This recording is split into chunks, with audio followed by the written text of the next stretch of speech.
In the winter of 1959, 9 hikers ventured deep into Russia's Ural Mountains, never to return. They were experienced, trained, and confident, led by 23-year-old Igor Dyatlov. Each member was strong, skilled, and prepared for the harsh journey. The team planned a 300-kilometer ski trek across one of the most brutal terrains in the Soviet Union. They left by train on January 23rd, unaware of the tragedy ahead. Their diaries showed excitement and hope for a successful expedition. In Ivdel, they continued their journey deeper into the mountains. They packed food, tents, journals, and equipment for extreme weather. It was the last known photograph of them all together. As they skied further, the weather grew harsher. They made their first camp among the trees. Their diary described warm meals and high spirits. They laughed, sang songs, and documented every moment. Zina wrote, "I feel we are strong. We will succeed." The next morning, the weather turned violent. They climbed higher, leaving the safety of the forest behind. The storm grew so strong, visibility dropped to almost zero. In the blinding snow, they drifted off their planned route.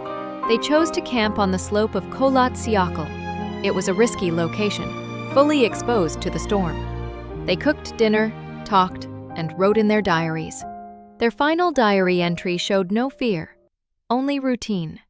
That night, something happened. Something that drove them out. The tent was later found cut open from the inside. The hikers fled without shoes, coats, or gear. When they failed to return, search teams were sent. What they found shocked investigators. Everything was left behind. Boots, jackets, food. The first bodies were found near the forest edge. They had burns, as if they tried to climb the cedar for warmth or escape. A small fire had been made, but it was not enough to save them. Zina Kolmogorova was found next, facing the tent, as if trying to crawl back. Rustem Slobodin was found with head injuries, yet no external wounds.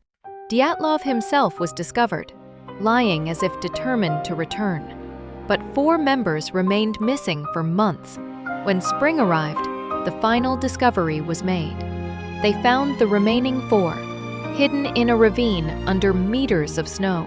Ludmila Dubinina had severe injuries, and her tongue was missing. 2 others had massive chest fractures, similar to car crash force, yet their skin showed no cuts, no sign of external violence.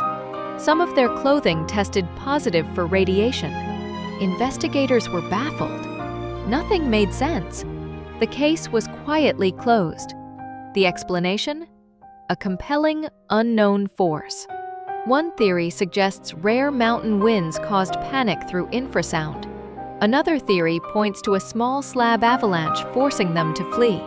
The local Mansi people were questioned, but they had no involvement. Some believe secret military tests frightened or injured the hikers. Witnesses reported glowing lights in the sky that same night. Whatever happened inside that tent made them run for their lives. They tried to survive the freezing night by building a small fire. Evidence suggests they climbed the tree, perhaps to look back at the tent. But all they saw was darkness and deadly cold. The 4 who reached the ravine tried to build a snow shelter. The shelter collapsed, causing their fatal injuries. The rescuers carried the bodies out with heavy hearts. The families were devastated. They received no clear answers. The investigation was sealed. The truth hidden for decades.